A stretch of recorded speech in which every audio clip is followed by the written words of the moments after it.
در برنامه امروز میخوایم نمایش انتخابات رو اونم توی 18 قدم ثبت نامش ببریم توی منطقه آفساید. حالا چرا؟ چون هنوز هیچی نشده دوباره رکورد زدن. ما رکورد زدیم.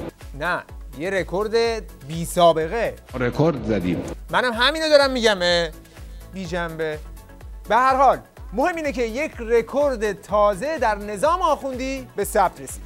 یک رکورد در جریان ثبت نام‌های انتخاباتی به ثبت رسیده. بیش از 12,000 نفر ثبت نام کردند. عددی که می‌شود آن را به حاضرین در یک ورزشگاه بزرگ تشبیه کرد و یا حتی ساکنین یک شهر. خب با این اوصاف آقا این باید بره تو کتاب گینس، چون تو کتاب گینس هر رکوردی دلت بخواد هست. تو همون کتاب گینس 1000 جور رکورد دیگه وجود داره. بزرگترین دماغ، کلوفترین زبون، 1000 تا چیز وجود داره. از همین شترمرغ تا رکورد وجود داره. رکورد بزرگترین ساندویچ شترمرغ، رکورد بزرگترین تخم شترمرغ. بله ما موافقیم. 1000 جور چیز وجود داره. ساندویچ شترمرغ تو گینس باشه، مقام عظما نباشه. ما رکورد زدیم. زدی که زدی. یکی این جیرجیرک عشق گینس رو برداره بذاره تو صفحه ما رو اقربای گینس، ما رو ول کنه. داستانی داریم ما اینا.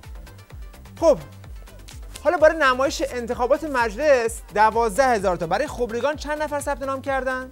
در بحث مجلس خبرگان رهبری ما 801 نفر ثبت نامی داشتیم. از این تعداد 801 نفر 16 نفرشون خانم هستن و خدمت اون شرایط اولیه هم داشتن، اومدن ثبت نام کردن که دیگه بررسی مباحث دیگه وجود. 16 نفر خانم برای خبرگان. خب کار مباحث دیگه یا همون تعیین صلاحیت این 16 نفر از همه ساده تره، چون ناسلامتی این خبرگان محل نشستن همون دایناسوراییه که سر حضور زنان تو ورزشگاه و فرمانداری و غیره فتوا میدن. بعد این خانوما میخوان رقیب این آخوندا بشن تو انتخابات خبرگان. اصلا مگه میشه؟ اصلا چطور ارزیابی میکنید یک همچین انتخاباتی رو؟ فضای انتخابات و روند کار رو تا الان چطور ارزیابی میکنید؟ بله بفرمایید. بله میشنوم. بله آقای ابراهیمیان، سوالم از شما اینطور بود که روند کار رو تا الان چطور ارزیابی میکنید و ثبت نام ها رو؟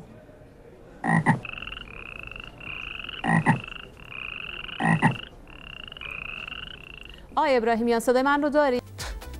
اینم که لالمونی گرفته. آقا یکی بگه این ثبت نام فله‌ای دست آخر برای چند تا کرسی توی نمایش انتخابات؟ در انتخابات مجلس خبرگان رهبری 88 نماینده و در انتخابات مجلس شورای اسلامی 290 نفر وارد مجلس خواهند شد. حالا شما محاسبه بفرمایید که با این سونامی ثبت نام به هر نفر چند تا صندلی میرسه؟ نه بخشید، به هر صندلی چند نفر میرسه؟ یک محاسبه کوتاه نشان می‌دهد در این دوره برای هر صندلی بهارستان 40 نفر داوطلب شدند. خب اگه اینجوریه که مجلس رو بردارن ببرن تو استادیوم، به هر نفر 40 تا صندلی برسه. با اهل و عیال و فک و فامیل اینا میتونن بیان دیگه اونجا دیگه. اما ما از همین حالا گفته باشیم که این صندلی‌ها به هیچ کی حتی توی همین نظام وفا نکرده.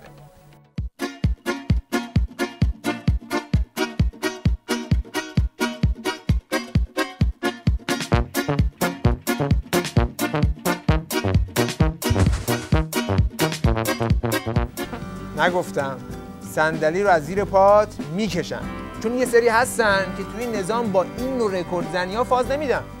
متاسفانه آمار ثبت نامی ها هی داره بالا میره. در خبرگان آمار بالا رفته، در مجلس بالا رفته و بالا میره. نمیدونم واقعا این برای من خیلی ابهامه.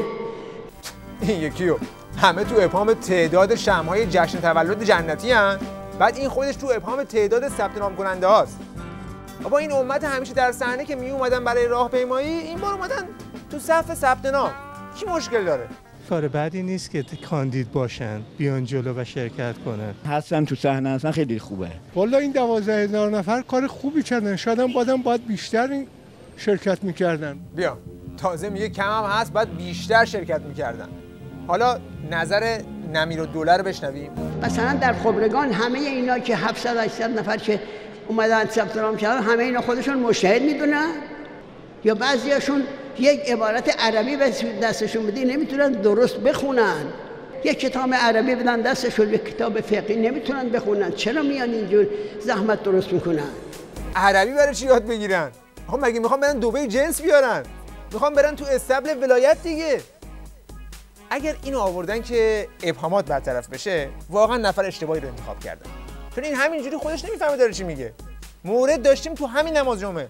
هر جایی که فتنه خاص برپا بشه، چه سال 84 باشه، چه سالهای دیگه 94 باشه، ببخشید 94 باشه یا آینده، این باید شما برید توریسیانتون رو بیارید ببینیم این سونامی ثبت نام داستانش چیه.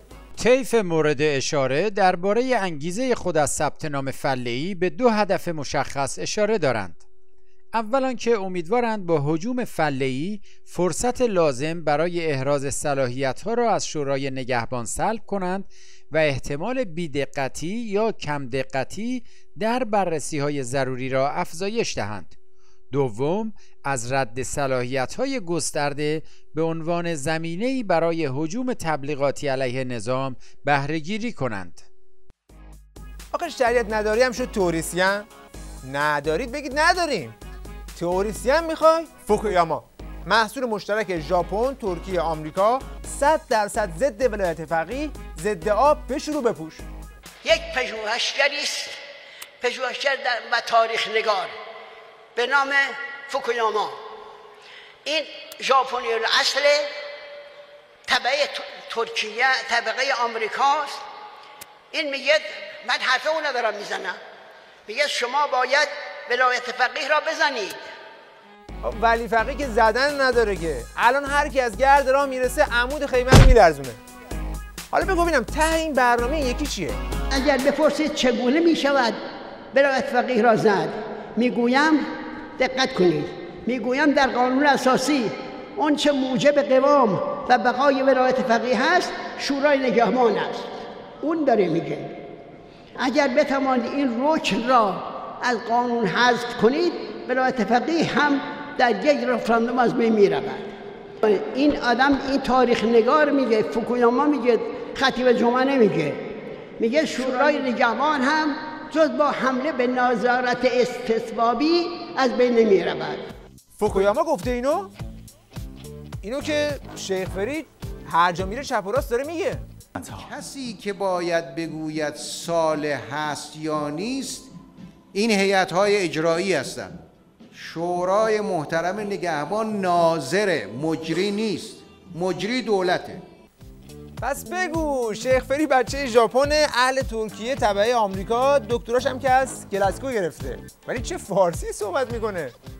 دل من، دل من، تک دل من، تک دل من، تو بریدی، تو بریدی. تو چین و ژاپن هم دارن فارسی یاد میگیرن؟